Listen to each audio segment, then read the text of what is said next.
New York کے کچھ رہائشیوں نے بہادری دکھائی اور کورونا وائرس کے باوجود جون کے ڈیموکریٹک پرائمری میں ذاتی طور پر جا کر ووٹ ڈالا، لیکن بہت سے لوگوں نے بذریعہ ڈاک اپنے ووٹ ارسال کیے، جس سے الیکشن سسٹم جو اس کے لیے تیار نہیں تھا اس پر بہت زیادہ دباؤ پڑا۔ اب 6 ہفتوں کے بعد کئی اضلاع میں ابھی تک انتخابی نتائج کا اعلان نہیں کیا گیا۔ صدر ٹرمپ نے بار بار متنبع کیا ہے کہ اگر ریاستوں میں نومبر میں ہونے والے صدارتی انتخابات کے لیے میل ان بیلٹنگ پر انحصار کیا گیا تو اسی طرح کی تاخیر ہو سکتی ہے۔ آپ کو ہفتوں، مہینوں، شاید برسوں بعد انتخابی نتائج کا پتہ نہیں ہوگا۔ ہو سکتا ہے کہ آپ کو انتخابی نتیجہ کبھی معلوم نہ ہو، اور میں اسی سے فکر مند ہوں۔ یہ پہلے سے طے شدہ ہوگا، اس میں دھاندلی ہوگی۔ انتخابی عہدیداروں کا کہنا ہے کہ امریکہ میں ووٹوں کی دھوکہ دہی بہت ہی کم ہوتی ہے، یہاں تک کہ ڈاک کے ذریعے ووٹنگ میں بھی فراڈ کم ہی ہوتا ہے۔ بیشتر ریاستیں ڈاک کے ذریعے ووٹ ڈالنے کی اجازت دیتی ہیں، لیکن اس سال بہت سے لوگوں کو توقع ہے کہ وبا کی وجہ سے بڑی تعداد میں بیلٹ گننے کے لیے انہیں اضافی وقت درکار ہوگا۔ یہ پہلا موقع نہیں ہوگا جب امریکی انتخابات کے نتائج میں تاخیر ہو۔ الگور اور جارج ڈبلیو بش کے مابین سن 2000 میں ہونے والے الیکشنز کا متنازع فیصلہ فلوریڈا میں دوبارہ گنتی کی وجہ سے 1 ماہ سے زیادہ تاخیر کا شکار ہوا، مگر ماہرین سمجھتے ہیں کہ آئندہ نومبر کا انتخاب اور بھی متنازع ہو سکتا ہے۔ ہم ابھی ایک انتہائی منقسم ماحول میں ہیں۔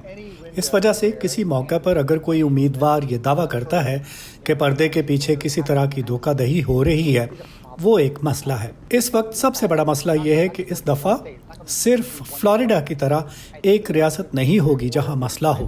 میرے خیال میں 3، 4 یا شاید 5 ریاستیں ایسی ہو سکتی ہیں جہاں اضافی وقت لگ سکتا ہے۔ صدر ٹرمپ نے انتخابات ملتوی کرنے کی اپنی تجویز تو واپس لے لی ہے، لیکن انہوں نے کہا ہے کہ میل ان ووٹنگ کے بارے میں ان کے شکوک و شبہات برقرار ہیں۔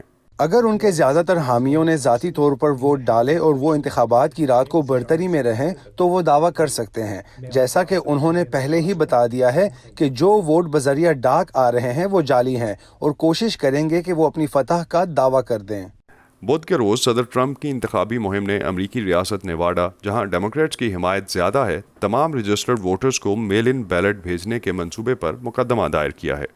لیکن ریپبلکنز کی زیر قیادت فلوریڈا کی ریاست میں انتخابات کے لیے صدر ٹرمپ بذریعہ ڈاک ووٹ ڈالنے کی حوصلہ افزائی کر رہے ہیں۔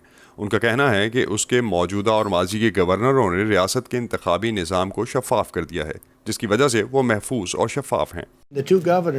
یہاں کے دونوں گورنروں نے واقعی غیر حاضر ووٹوں کا ایک بہتر نظام بنا دیا ہے، اور یہاں تک کہ میل ان بیلٹس کو بھی۔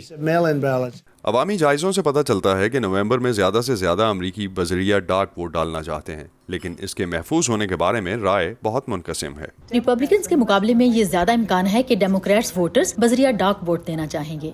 کچھ ریاستوں میں حصہ لینے والے ووٹرز کی تعداد بڑھانے سے جو بائیڈن کو مدد ملے گی، لیکن دوسری جگہوں جیسے فلوریڈا میں توقع یہ کی جا رہی ہے کہ اس سے ٹرمپ کو فائدہ ہوگا۔